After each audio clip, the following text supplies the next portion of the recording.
awesome looking at your pictures too, because exactly what you're saying is what I notice when I see them. You're like, I'm lighter, but I look bigger. Because you do look bigger. You look more muscular, even though you're down 25, 30 pounds, which is crazy to me, which is crazy. Even being a coach is still crazy to me when stuff like that happens because it just looks so fascinating. What was the physical transformation that you went through inside of Default Kings? hmm Well, honestly, like when I first started with Default Kings, I didn't really um anticipate like much of a physical transformation. Like that wasn't why I wanted to start it. And so I had already kind of like foreseen myself like the perspective of like, I'm already like doing like pretty healthy. Everybody says, you're skinny, you need to put more meat on the bones. So it's just like, okay, fine. And then here I am, once I'm like no, not 2 weeks. I would say like 2 months into the program, I'm like, I'm losing weight, but I look bigger. And so I was like, this is intriguing how this is working out. And that's when I realized, hey, this they're giving me a lot of stuff that I didn't know I needed, especially when it came to eating, you know. I've been told all my life, well, you need to put more meat on the bones. And so it's like here I am clipping 185 and it's like, oh, I'm bulking. And here I am like no shoulders. My gut's starting to round out.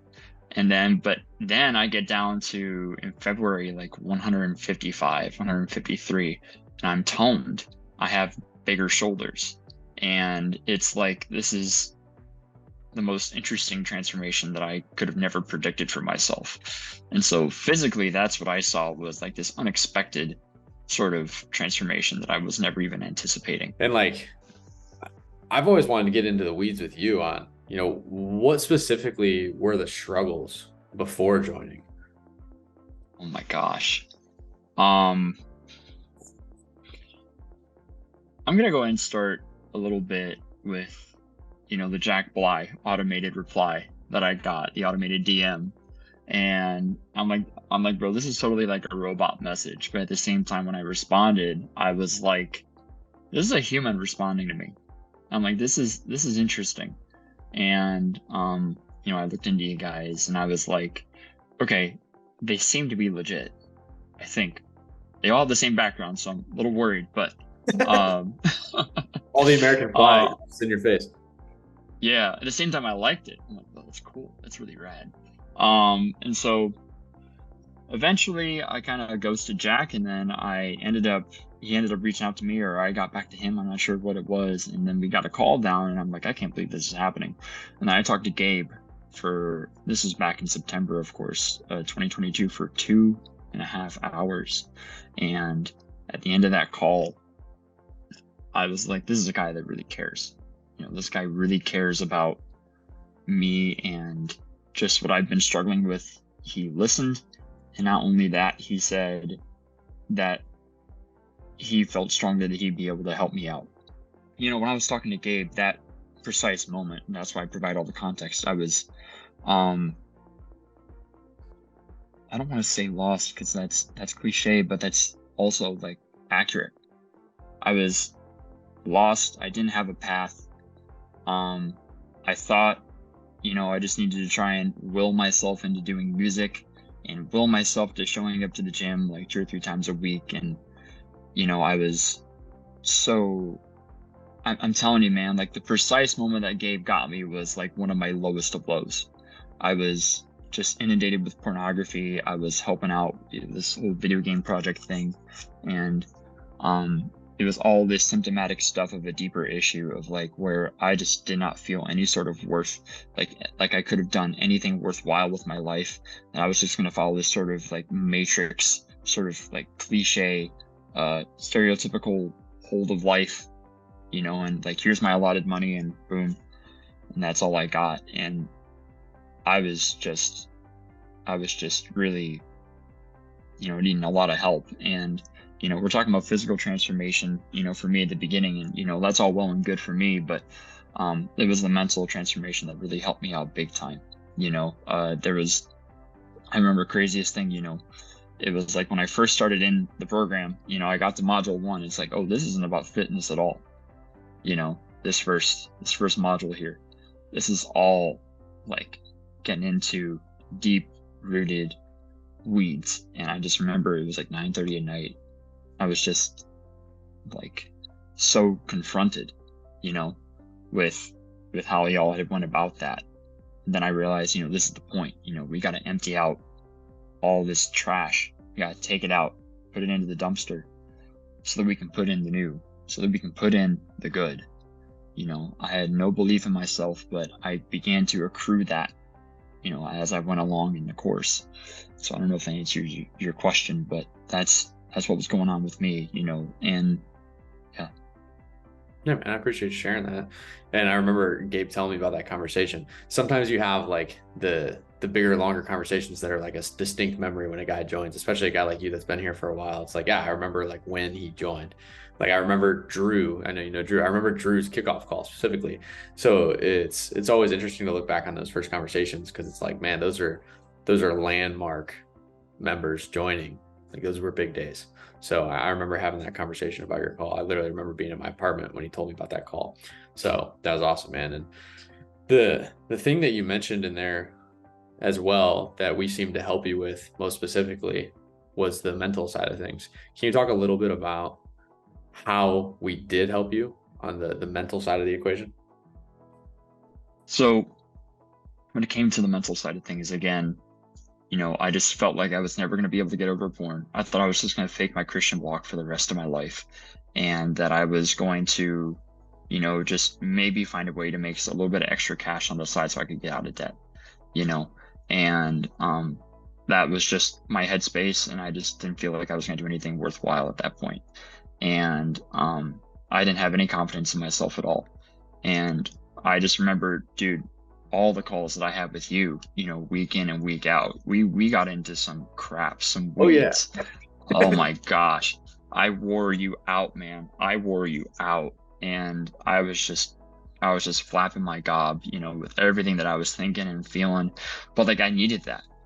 Yeah. Like I probably wore the tar out of you, but I don't understand. I don't know if you understand how much I needed that. I just went from all these negative self thoughts to finding, a coach that I could trust, first and foremost. But then, that coach giving me a response, just like, hey, here's some tools, here's some things that we can apply to, I don't even know if we talked about workout stuff most of the time. I think most of the time it was all the mental stuff going on up here. But I went from, just pummeling myself with negative self thoughts to just a complete positive reprogramming overhaul. You guys talk about the RAS, right? And it's I've had so many days now where it's just like negative self thoughts were like not even a factor. Like they didn't even cross my mind.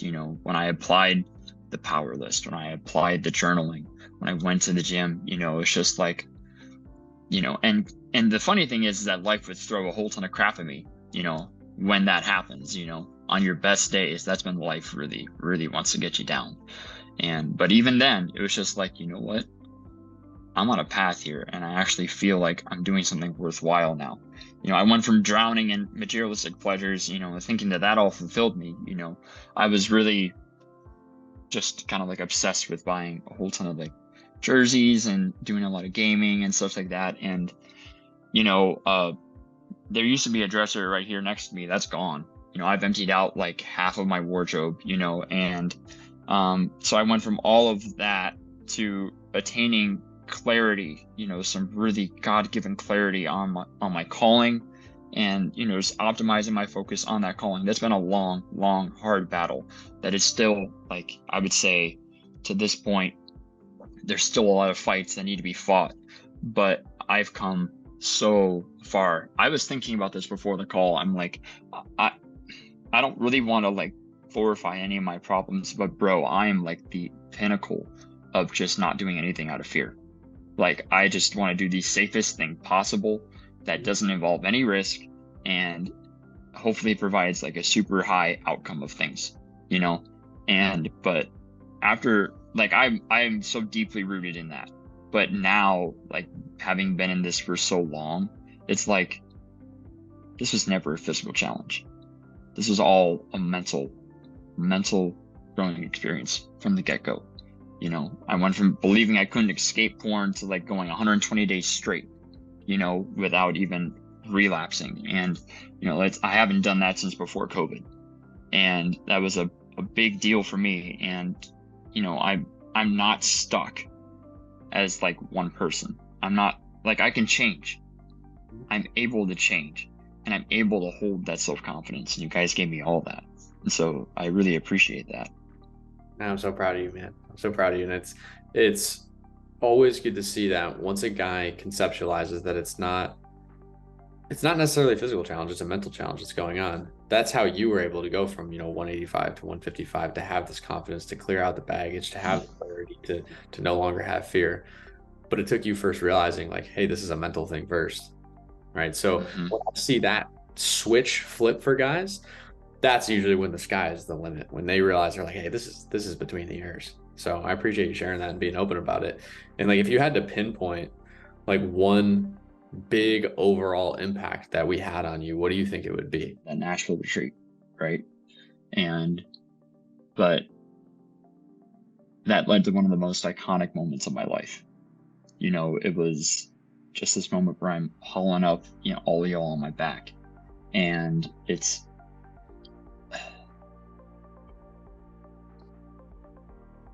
I remember when I was like working on the third or fourth guy, and Gabe got in my face and he was like trying to get my attention.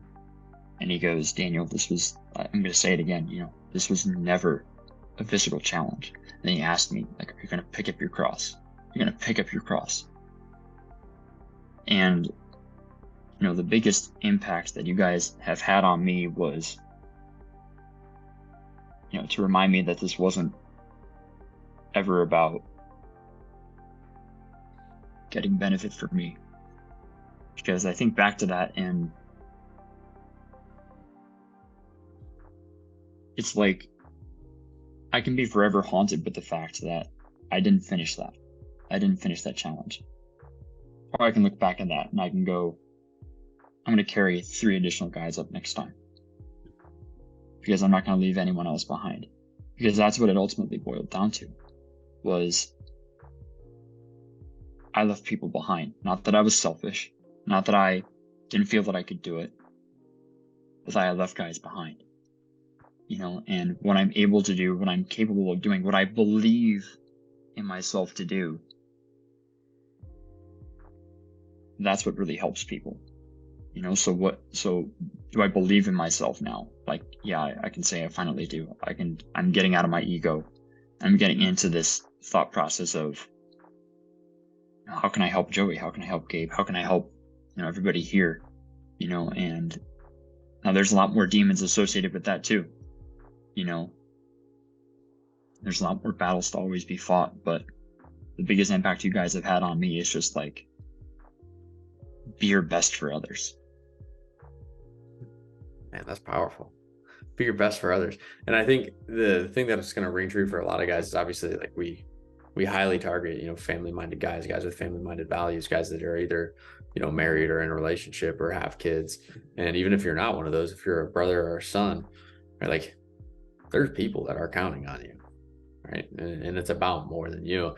And I think the ability to take that and put it at the forefront of the mind is what's powerful in this entire program, and having those guys around you as well. So even if you feel like you don't have that, you have it when you come here. So, man, it's always Yeah. awesome talking to you, especially having you be in a leadership position now among all those guys, man. It's awesome to see that, and we love having you around still, brother.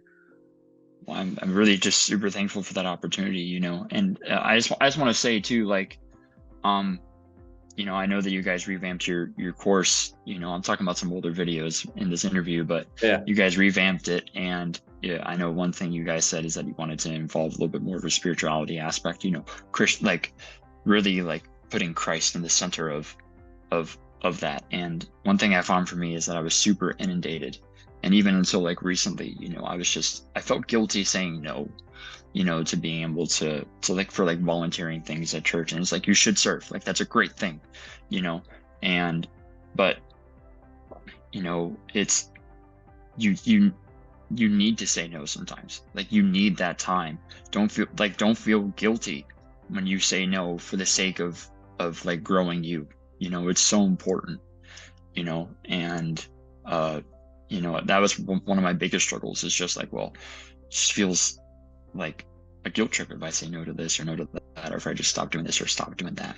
And it's just like, but how much better of a person will you be for others when you give yourself that time that God wants you to put into you Mhm. to be that best version of that self that He has in store for you, you know? Yeah, man. 100%. I think the biggest thing too is like we all have it. It's just a matter of whether or not you're going to create that time. That's the biggest thing, man. It's all there. We all got the same 24 hours in a day. I know you've heard me talk about that a million times. All got the same 24 hours in the day, man. You, me, and Jeff Bezos. We all got it. Right? It's just a matter of what Yeah. we create with it. Right? So, man, I appreciate you sharing all this, Daniel. Yes, sir. Absolutely. If you're a family man that wants to permanently lose 10% of your body weight the same way that Nathan did with his first little one on the way, Gavin did being a business owner and father of 5, and Alex did while traveling to 6 different countries for work, all you need to do is go to defaultkings.com and book a free brainstorm chat with one of the fat loss experts on my team to see how we can help.